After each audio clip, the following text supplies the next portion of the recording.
Irioe nyeme seme o.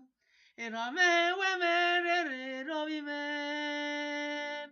Ayamo kuwa mukie vipioe. Irioe o.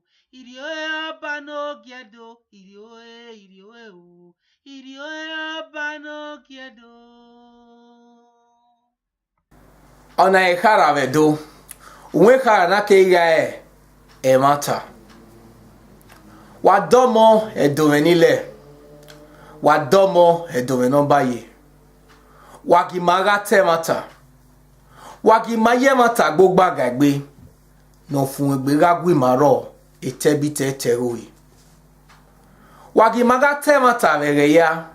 Runda emata okpo vikadale na ya devoji. Magaye mata gbogba gagbe. Evori de yeye. Evori yeke.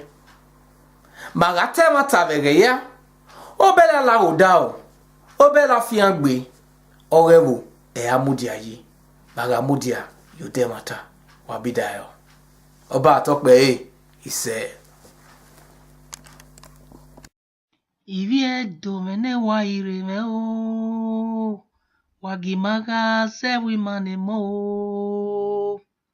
Ivie domenu somo me o. Wagimaga sewi mane mo.